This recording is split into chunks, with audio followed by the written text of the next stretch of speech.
This is the Recovering Preacher's Kids podcast, where two sisters share their journey of growing up a preacher's kid and how the bumps in the road led them to the foot of the cross. And welcome back to the Recovering Preacher's Kids podcast. We are excited to have y'all here as I cannot believe I'm about to say this, getting close to wrapping up New Year, New Beginnings. I got the title right today. Got it right this time. We have been going through since the 1st of January, women in the Bible who had these new beginnings. And we have talked about Eve and Elizabeth and Sarah and Deborah and just so many women. And we really couldn't do any sort of grouping about people with a new beginning without adding the woman we're going to talk about today. So honestly, while this woman is mentioned more times in the Bible than the disciples, there's not a lot about her. She's not just broken down and described in a lot of ways. We don't know much about her life before she met Jesus. We don't really know much about her. I mean, that's really all I can say. I was expecting, when we put her on the list, I was expecting to have all this be inundated with information that I did not know. And when I started studying her, I was like, oh, wow. There's so little about her. But I want to introduce to you a Jewish woman. She came from the fishing town of Magdala, which is on the western shore of the Sea of Galilee. And she is referred to in the Bible over and over as Mary Magdalene. Now, Magdalene's not her last name. It was just a word that is used. It kind of like took the name of her town, just like we have Jesus of Nazareth. Mary Magdalene. She was from the town of Magdala, and it just was a way to kind of differentiate her from Mary, the mother of Jesus, or Mary of Bethany. It's just a way to kind of differentiate her. And so she was completely, I guess we could call her just physically, psychologically deranged, if those are the words I could use. But her being deranged came from the fact that she was possessed by demons. And so she met none other than Jesus himself, and Jesus healed her and just caused those demons to come out of her. And she never got over that. She followed him to the end. She supported him. One thing I did learn about her that I did not know before is they believe that she must have had some sort of wealth, because the Bible tells us that the women financially supported Jesus's ministry, and so she would have been part of that. And so she followed Jesus throughout his ministry. She followed him and was there at his crucifixion. She was there when they placed him in the tomb, and she was there 3 days later to see that the tomb was empty. Now, something that I have read and read and read and have glossed over and never picked up on was in Mark 16, where the angel tells them to go and tell that Jesus is risen, that Mary was the first person to proclaim the literal cornerstone of our faith. She was the one who went and told the disciples that Jesus had risen from the dead. And I had never caught on to that. And so I think that there is nothing more precious than to know that a woman who was afflicted by demons was the very woman to witness and tell he's alive. The first. I think that if you ask me with these women that we've talked about, I've been like, hey, this jumped out at me, this jumped out at me, this jumped out at me, or these are the things I'd like to unpack. Well, honestly, ashamedly, the thing with Mary that jumps out at me, that I sat for so long. And I'm like, I just don't really know if I'm going to be able to get over this. And I'm going to quote this. And sadly, I did not write where I got this from. I looked in several books, I looked on several online study tools, and I don't want to misquote the one that I got this from, but there was either a book or an online study guide that I got this. This is not Lori's words, but I want to quote it because it spoke such truth to me. And it really caused me to realize that I don't live like Mary. It said, Jesus found her in her darkest place and miraculously healed her. He saw her not for her affliction, but for who she was. Jesus didn't just physically and spiritually heal her. He restored her dignity and gave her a new identity as a beloved follower and servant of God. She never got over what he did for her. She followed him to the cross, and I have just come to realize, do I have the kind of dedication? No, I'm not even going to ask that. I'm just going to say it as a statement. I embarrassingly do not have the kind of dedication that Mary Magdalene had, because I know the trash that I brought to the cross and confessed before Jesus that he forgave me for, and then I got over it. And you're not alone on that. I think that's all of us, because I'm the same way too.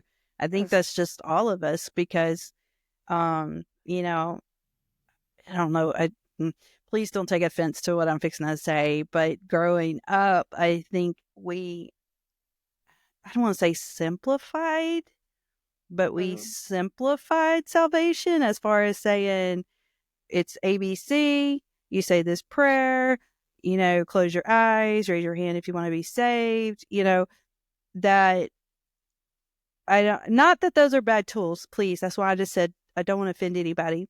But I think because of that, we can't relate to Mary Magdalene. And it wasn't until we started studying about her and started talking about her that's when it like literally hit me too. That, I've just, we talk about, oh, he's done great things for me, but I have not been like her. I don't remember daily what he's done for me and what he did on the cross for me to walk daily and be sold out. I mean, that like really hurt me. Well, because she had a longing to be close to him. Well, the closer we are to Christ, the further away we have to be from the world. Well, I'm not going to lie. There's things in the world I like. Well, if I'm close to Christ, I'm going to be far from those things. And so God has shown me that I'm sitting on the fence. And God's word tells us that if we are lukewarm, he'll just spew us out. It's better to be hot or it's better to be cold. And I've come to realize I'm not hot, I'm not cold, I'm lukewarm. I'm just sitting on the fence. And I'm just being 100% honest. I have been so convicted in my study of her of, if that's not an example of how we're supposed to be, is sold out. And she wasn't perfect. She continued to make mistakes. And the way I know she continued to make mistakes is because she was human. Right. But so that's not a new theory I had to come up with there. But it's the fact that she was so sold out that she was willing to make mistakes before Christ. Well, when I make mistakes, I want to hide them. See, I want to hide them. And I want to, take that Snicker bar and hide it in the bottom of the garbage can. Yes. That's, but it's like, but Mary has taught me that she was willing to make mistakes in front of Christ. She didn't hide it. And the way I know that she did that is a woman who is hiding things from someone isn't going to stand there or be on their knees in front of a crucifixion watching their Savior die. They would have ran and hid. And so this woman who was there all the way to the cross, all the way to the tomb, all the way to, his resurrection, I just got a feeling she just was vulnerable and bared it all to him. Yep. I mean, I agree. And I'm ashamed to say it's yet again one of these individuals in the Bible that I had a preconceived idea about. I mean, I've had this with all the women, honestly, that when we made our list, I've told you every week that the reason for me, that I wanted them to put on the list is I already had a preconceived idea of what I thought about them and what it was going to be that we were going to focus on and talk about. And then it's never been what we thought, which is pretty Mhm. awesome because we have approached the Bible and the verses and studying about these women with a different set of eyes, different lenses. So to realize, one, I've kind of always thought about her as, okay, she was possessed with 7 demons, and that Jesus had called out and healed her from. But she suffered so severely. In my head, I always thought of her as just being like, I don't know, someone who was in the fetal position in the corner all her Mhm. life. You know what I'm saying? I don't know how to Right. say what I'm saying, but like almost like an outcast, to only then learn while studying that it is mentioned that as traveling, when she joined the Jesus and the disciples, that she was an active participant and supported not only her, but some of the other women, but actively supported financially to their needs and the ministry. So that had to mean that she had some form of, I don't know, Well, wealth. And I mean, you can't have wealth if you're not somewhat functional. I don't know. Does that make sense of what I'm saying? So that was the first thing that I had to take out of my head. That, I mean, she was tormented, but she was actually functioning, which leads me to believe how many times that we just go through the motions through the day and we're inwardly being tormented, but I'm going through the motions outside to make a living. Does my train of thought make yes, sense? and yes, and see what, and the Bible does not say this, so this is the gospel of Lori right here. Give me just a second of freedom. Is one of the things I began to think about was for her to have some sort of wealth. The Bible doesn't tell us if she was married before. We don't Mm-hmm. know. So I'm just going to. A lot of people think she was a prostitute. That is not It's true. not. The Bible does not say she was a prostitute. So she got her money in some way. So there was a point in time in her life she was accepted by the community Mm-hmm. because people did some sort of business with her. Business. Right. Then she became afflicted by the demons. So not only was she internally tormented by these demons, but she was completely banished and rejected from everyone around her. Again, the Bible does not say that. That is just my, it's the only thing that makes sense. And so I think about this woman, imagine losing everything. She has no support group anymore. She Mm. has no friends. She has nothing. And I never, unless I overlooked it, I did not see how long she had been tormented by the demons. Mm-mm. I I don't did think it not see it. said. It was years. I'm not sure. But I think about the moments of her, in the quiet when she was just by herself thinking, what has happened to me? Mm-hmm. What has happened to me? And like you said, were there times where she was going through the day and she was a functioning person and she was able to do business with people face to face, and Mm-hmm. then bam, all of a sudden she would be just tormented and, I don't know, cutting herself or scratching You're herself. right. You know what? We don't Right. know. I did read one somewhere that it did say, this was in the book All of the Women of the Bible. It said 7 was a mystic number, which suggests completeness, implying that when the evil spirits dominated her, that her suffering was extremely severe. So right. And I just have this image in my mind of things that I probably can't even imagine would happen to her when she would be afflicted. And I just like, wow, she was tormented in so many different ways. And here Jesus comes along and he sees none of that. Ooh, He, I hadn't thought of it. he sees her for who she is, Yes. not what's happening to her. And I see people for what's happening to them. Wow. Yeah. Uh, you Yeah. know, Okay. I, I I don't label know what to say to people. that. I'm just going to be honest. I label people, Mm, and yeah. just like we go through life, that's so and so's wife, that's so and so's mom, that's so and so's kid. You know, well, in the same turn, I can label someone. Well, that's the crazy man down the street. Or, do you see what I'm saying? Right. No, yeah, no, exactly.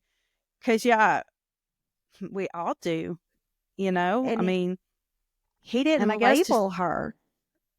hmm. I don't, I'm just thinking personally so many times that, I can leave the house and you just go about your day and you do what you have to do. But inwardly, you just have that deep, um, I don't know, it could be sunny outside and you just have this whole cloud, but you put on this Yeah. fake smile and you go about your day and then you come back in and it's just like, I don't know, you have this heaviness. And I don't know, I Mm-hmm. kind of am picturing her in that kind of a state. Yet Mm, again, I guess that is a interpretation of Lisa, not the Schofield Study Bible or anything. I get what you're But saying.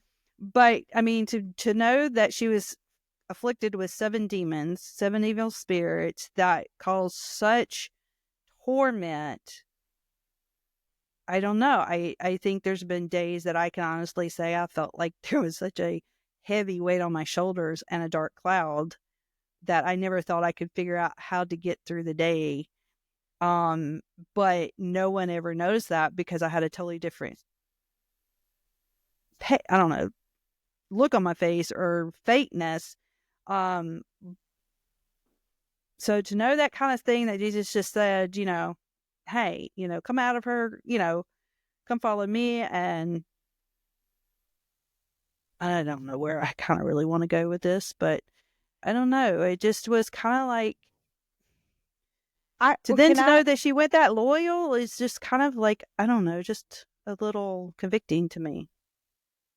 I totally understand what you're saying. I think that on one hand, it would be easy to dismiss her story and say, well, Mm-hmm. I'm not afflicted by demons. I'm not, Uh, you know, yeah. physically throwing myself on the ground or whatever. You know what I'm saying? I mean, it would be easy Right. to say, well, I don't do those things, so I don't have anything in common with her.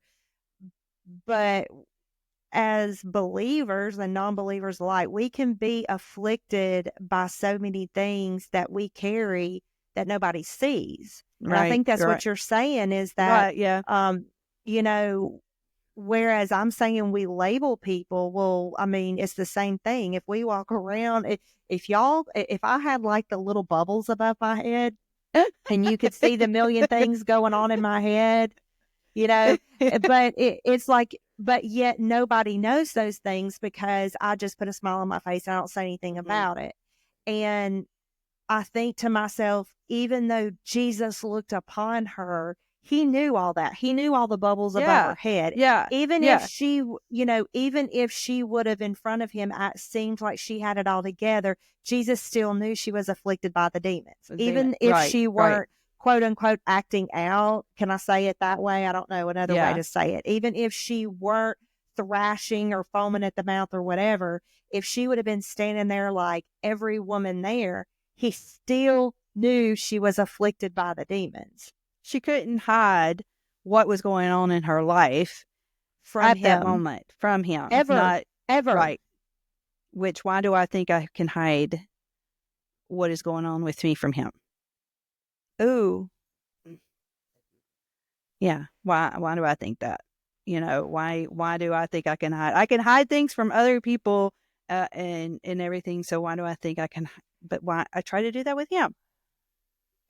I think Mm, though, because we live in a society where everything is perfect. I mean, on social media, mm, The houses look perfect. The table settings look perfect, Um, You don't have to worry and about that happening here at my house. I will not be in any kind of Southern Homes and Garden magazine or anything because there is no perfection here.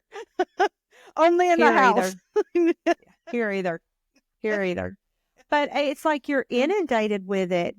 I am not a girl's girl. I'm a tomboy. I have always climbed trees. I've always kicked the dirt. That's just kind of who I am. I'm happier in jeans, t-shirts, flip-flops, sweatshirts, and Converse. Okay. If I could wear whatever I wanted to wear, that is my winter attire, sweatshirts, jeans, and Converse. And my summer attire is jeans, t-shirt, and flip-flops. Like that's it. Right. But I see these women on social media who seem to have, like, their makeup is perfect, their hair is perfect, their clothes are perfect. And I'm just like, man, they have it all together. But you know what? What if they don't? Mm-hmm. What if they don't? Because Don't. here's a newsflash: they don't. They don't have it all together. But to take that analogy and put it to Mary, what I have begun to see through looking at it through her eyes is that it doesn't matter what is on the inside of us. Jesus sees it all. And then besides that, he doesn't label us for that and say, this is what you are. You're not the demon possessed woman. You are Mary from Magdala. And then on top of that, it's like, come with me because you'll never have to hide anything. You'll never have to be any kind of way. And I think that we try to hide things from God because social media has taught us just to hide everything, was the point I was trying to make. Sorry, I went down a rabbit hole. Social media has taught us just to hide everything, cover it up, move it from the background to take the picture, whatever. But God is saying, I see it all. You don't have to hide it because I see it all. Yeah. I'm I'm notorious for. I'm not acting like I got it together because I'm gonna tell you, I hide everything. That is a huge thing that I struggle with. I want to hide things because if I think they don't look a certain way, or if I think it's going to disappoint you, then I don't want to tell you about it. If I Yep. think you're going to be disappointed in me, or if the thing is going to cause you stress or make you worry, I'm not going to tell I'm you just gonna about do it. it. I'll Yep. just deal with it by myself. And so therefore I do the same with God. I'm not going to tell God when I'm struggling or I feel less than or when I've sinned because I don't want to bother him because what if he's disappointed in me? But there's a song by Maverick City Music. I can't remember the name of it, but there's a line in it that says, I can't let you down because I was never holding you up. And Oh, that I hadn't heard that. that's resonated with me as, Lori, you're not holding God up, so you can't let him down. But I Hmm. still struggle with it. I still struggle. Yeah. I'm like, I'm not going to tell him that I did that. I'm not going to tell him. Because he didn't see it to begin with. He didn't know Oh yeah, about it anyway, he right? didn't know about it to begin with, so I'm not going to tell him about it. And I don't know. I think But Mary is such a beautiful picture of somebody that, to me, she just walked the actual walk. She well, walked yeah. the Christian walk in a beautiful way. Not that she was perfect, but she walked it out in a beautiful way. And she's taught me that, again, I got it jacked up. I know. I think we just have. I don't know. I think we've overcomplicated it, or I feel like we've overcomplicated it with um things that we need to do, and I put a lot of pressure on myself to um it 1, 2, 3, these steps, 1, 2, 3. Mm-hmm. And that would, from what I saw from her reading about her, that that wasn't her. She just dropped everything and followed him and was 100% in for his ministry. Then to only realize, like I was telling you earlier, why haven't I just, seen this? How many times is this mentioned at Easter? That, her and the mother of Jesus and the other Mary were the only ones left there when Jesus died. His disciples were gone, but she was Mm-hmm. there.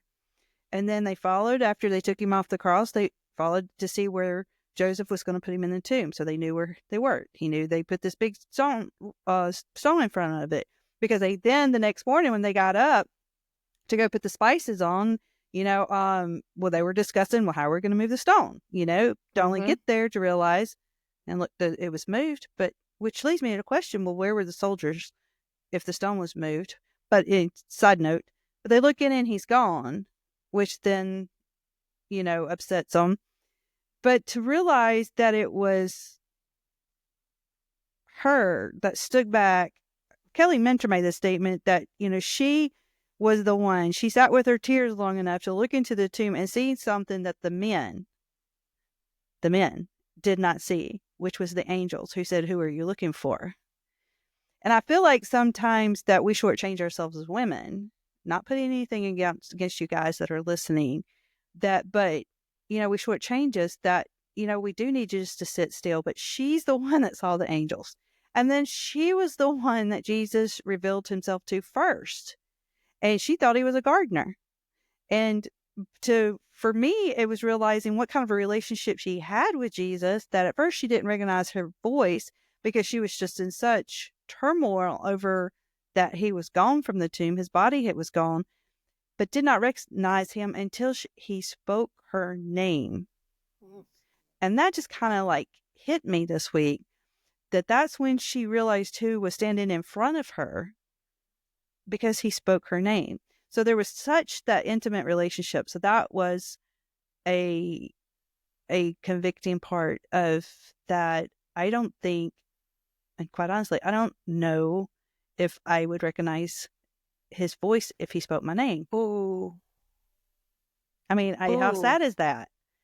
I mean, I do read my Bible, when it's convenient sometimes. And I'll do fine for weeks and then something will happen. But seriously, do I spend enough time like Mary did in the day to day to have the relationship to recognize him when he called me by name? And that has just stuck with me all week, just all week. Wow. And it's interesting that he chose her like an unexpected person to carry out his work, and that when he did call her name, she answered. I don't want to let that Yeah. slip by Oh, that's either. true. Yeah. Okay, she answered. And so as you were talking, I just kept thinking about how many times does he call me, and one, I don't recognize my Recognize. shepherd's voice. Number two, if I did recognize it, am I so busy covering it up? I'm like, oh, that's not me. That's not me. He's not calling me. Do you know? Because Is that one back I don't, there? I don't want to get out of my comfort zone. Because what if he's telling me to do something I don't want to do? Or what if he's going to tell me to stop doing something that I really love to do? Or go ahead. No, I'm sorry. I didn't mean to cut you off, because I mean, No. a fine example would be with this. When you started talking to me about this podcast, it was just like, no way. There is no way in the world. That is not something Lisa's going to do, because I can't talk about myself. I can't talk about, people are going to think I'm trying to be such a scholar. This is way outside my comfort zone. So quite honestly, we do that, Yeah, Mm-hmm. I'm with you. It's not just you. And he's such a cool God, because even in our moments of anxiety and of screaming, no, I'm not going to do that, being the Moses, he's just saying, it's okay, girl. I got you, because I'm going to give you a staff, and I'm going to Mm-hmm. take your brother with you, and I'm going to lead you by a cloud at the day and the fire at night. It's all going to be okay. That's God talking to me. Lori, just breathe. It's all going to be okay. Because I'm like, what if, what if, what if, what if, what if? What if, what if, and what if I sometimes I have to be careful, because I'm like, the sky is falling. I'm like Chicken Little, I mean, and God is just showing me through all these women, but especially Mary, that he has a plan and a purpose. Because as we were talking before about divine appointments, I think it was last week, he had a divine appointment. No, the woman at the well, Well, he had the yeah. divine appointment with her. He also had a divine appointment with Mary to heal Yeah. her.